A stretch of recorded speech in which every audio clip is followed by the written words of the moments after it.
आप देख रहे हैं भूतिया विला। दोस्तों, अगर आप चैनल पर नए हैं तो चैनल को सब्सक्राइब जरूर कर लें और साथ ही वीडियो को लाइक करके नीचे कमेंट बॉक्स में अपनी राय जरूर दें ताकि हम आपके लिए ऐसी ही भूतिया घटना और ला सके। तो चलिए बढ़ते हैं आज की कहानी की ओर। दोस्तों, ये घटना मेरे साथ तब घटित हुई जब मैं रानीगंज जंक्शन से अपने गांव शिलोंग लौट रहा था और 11 बजे की मेरी ट्रेन थी। मगर जब मैं स्टेशन पर पहुंचा तो मुझे पता चला कि ट्रेन अब 12 बजे के करीब यहां से चलने वाली है। मतलब कि अभी पूरा 1 घंटा शेष था यहां से निकलने में। हालांकि अब सबसे पहले तो मैंने अपनी सीट पकड़ी और अपना सामान रखा और फिर गहरी सांस लेते हुए बोगी के अंदर अपनी नजर घुमाई तो अब तक सारे पैसेंजर अपनी जगहों पर गहरी नींद में सो चुके थे।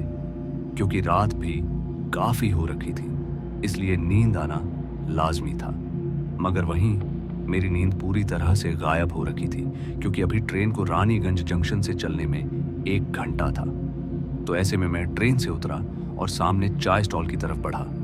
मैं अभी चाय पीने के लिए स्टॉल की तरफ बढ़ ही रहा था कि तभी मेरे फोन की रिंग बजने लगी और जब मैंने अपना फोन देखा तो फोन पर नीलम थी और फोन उठाकर मैंने कहा, हाँ क्या हुआ? तो नीलम ने जवाब देते हुए बोला, अजी ट्रेन में बैठ गए हो ना? नीलम की बात सुनकर मैंने बताया कि हाँ, ट्रेन में बैठ तो गया हूं, पर ट्रेन अभी तक चली नहीं है। ट्रेन यहां से 12 बजे चलेगी। अभी मैं नीलम से बात कर ही रहा था कि इसी बीच मेरी नजर पटरी पर उल्टे चल रहे एक शख्स पर गई और उस आदमी पर नजर पड़ते ही मैं चिल्लाते हुए बोला, अरे भाई साहब, ऐसे इन लाइंस पर क्यों चल रहे हो? हट जाओ वहां से, कभी भी ट्रेन आ सकती है। मगर मैंने अब भी इतना कहा ही था कि फोन पर नीलम ने बोलते हुए कहा, अजी इतनी रात के किसे टोक रहे हो? आपको पता है ना, रात के समय 12 बजे के करीब किसी अनजान को नहीं टोकते। इस पर मैंने नीलम से कहा, हाँ मुझे पता तो है, पर वो रेलवे लाइन पर उल्टा चल रहा है। खैर छोड़ो, जाने दो, मैं फोन रखता हूं, फोन की बैटरी भी कम हो गई है। यह बोलकर मैंने फोन रख दिया और स्टॉल वाले के पास पहुंचा। मगर इससे पहले मैं कुछ बोलता कि वह चाय वाला एकदम से अजीब सा व्यवहार करने लगा। दरअसल वो चाय वाला मेरे से नजर चुराने की कोशिश कर रहा था और फिर जब मैंने उससे चाय मांगी तो उसने उस पर भी मुझसे कुछ नहीं कहा। बस चुपचाप से चाय के केतली से चाय निकालकर मेरे हाथ में थमा दी। मगर मैंने ज्यादा कुछ नहीं बोला और शांति से चाय पीने लगा। और मैं अभी चाय पी ही रहा था कि इतने में वो चाय वाला अपना सामान समेटने लगा और उसे इस हड़बड़ी में सामान समेटता देख मुझसे रहा नहीं गया और मैंने उस चाय वाले से पूछ ही लिया, क्या हुआ भाई साहब, इतनी हड़बड़ी में क्यों? इस पर उस चाय वाले ने एक पल के लिए मेरी ओर देखा और फिर बोला, आप जाओ, दुकान बंद करनी है मुझे। मगर उसके कहने का ढंग बिल्कुल भी पसंद नहीं आया और मैं भी उसी वक्त वहां से वापस ट्रेन की तरफ चल दिया। अभी मैं ट्रेन की बोगी में चढ़ने ही वाला था कि तभी मुझे मेरे फोन की रिंगटोन सुनाई दी। पर अजीब बात तो यह थी कि मेरे फोन की रिंग की आवाज उधर से आ रही थी जिधर वह आदमी रेलवे ट्रैक पर उल्टा चल रहा था। मगर पहले तो मैंने अपनी जेब चेक की, यह देखने के लिए कि मेरा फोन मेरे पास है या नहीं। और मैं ये देखकर हैरान हो गया कि मेरा फोन मेरे जेब में है ही नहीं। और अपना फोन जेब में ना पाकर मुझे लगा कि हो ना हो, ये जो रिंगटोन की आवाज आ रही है वो पक्का मेरे ही फोन की है। तो तुरंत ही मैं उस ओर भागा जिधर से रिंगटोन की आवाज आ रही थी। मगर मैं अभी उस तरफ भाग ही रहा था कि तभी फोन की रिंग बंद हो गई। फिर जब मैं पहुंचा तो मैंने पाया कि वही आदमी अभी भी उन रेलवे लाइन पर उल्टा चल रहा है। मैंने एक बार फिर उस आदमी से टोकते हुए कहा, अरे भाई साहब, आपने यहां कहीं फोन पड़ा हुआ देखा है? मगर इस पर उस आदमी ने मुझे कोई जवाब नहीं दिया और वो वहीं खड़ा होकर मुझे गुस्से से घूरने लगा। इसलिए उसे देखकर न जाने क्यों मुझे भी गुस्सा आने लगा था। पर अभी मेरी चिंता मेरे फोन को लेकर बंधी हुई थी और मैंने अपना ध्यान उस आदमी से हटाते हुए अपने फोन को ढूंढने में लगा दिया। अभी मैं अपना खोया हुआ फोन ही ढूंढ रहा था कि तभी फिर से फोन की रिंग बजी और फिर जब मैंने उस रिंग की तरफ अपनी नजर घुमाई तो मैंने देखा कि मेरे फोन की रिंग की आवाज कहीं और से नहीं बल्कि उस आदमी के पॉकेट से आ रही थी। और ये देखकर पता नहीं अचानक मुझे क्या हो गया था। मैं एकदम से गुस्से से भर गया और सीधा उस आदमी के पास जाकर तेज ध्वनि में बोला, चोर कहीं के, लाओ मेरा फोन वापस करो। पर वो अभी भी मुझे खड़े खड़े घूरे ही जा रहा था।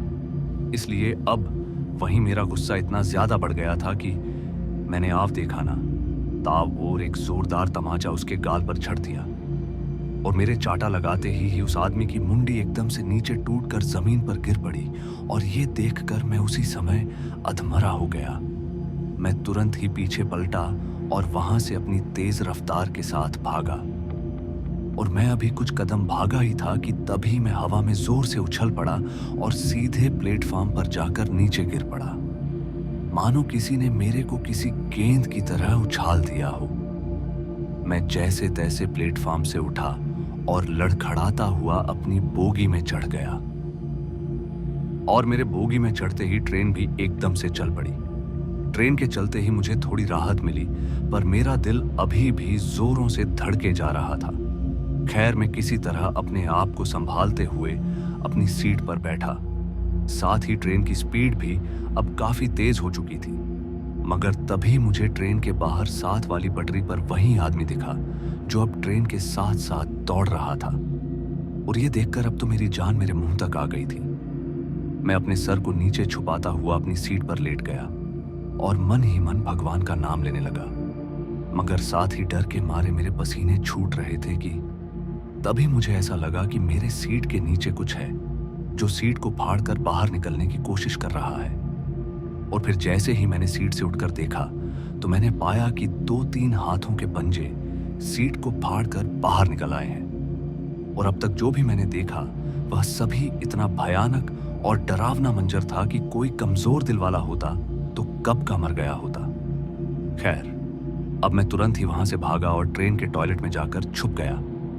और इसी बीच ट्रेन भी रुक गई। और जब टॉयलेट की खिड़की से मैंने बाहर देखा तो मैंने पाया कि कोई सामने प्लेटफॉर्म है, मतलब कि ट्रेन किसी स्टेशन पर रुकी थी। इसलिए मैं किसी तरह हिम्मत जुटाकर ट्रेन की टॉयलेट से बाहर निकलकर ट्रेन के गेट से बाहर की तरफ झांका तो मैंने पाया कि एक छोटा सा स्टेशन है। इसी बीच मेरी नजर वहीं स्टेशन के प्लेटफॉर्म पर बैठे हुए बाबा पर गई जो सफेद कपड़े पहने हुए थे। मगर पता नहीं क्यों मुझे उन्हें देखकर ऐसा लगा कि मुझे उनसे जाकर बात करनी चाहिए। और ये सोचते हुए मैं चला भी गया। और जैसे ही मैं उनके करीब पहुंचा तो उन्होंने मेरे से कहा, तुमने उस आदमी से बोलकर और थप्पड़ मारकर अपनी मौत को बुलाया है, वह तुम्हारा पीछा कभी नहीं छोड़ेगा। और अब बाबा जी की यह सब सुनते ही मैंने उनके आगे हाथ जोड़कर बोला, बाबा कोई तो उपाय होगा। तो उस बाबा ने मुझे एक लाल कपड़े का टुकड़ा देते हुए कहा, इसे अपने सर पर बांध लो, इससे वो तुम पर सीधा हमला नहीं कर पाएगा, पर हाँ, वो तुम्हें बहुत डराएगा, यहां तक कि तुम्हें मजबूर भी कर देगा ये कपड़ा हटाने के लिए। पर तुम गलती से भी कपड़ा मत हटा देना।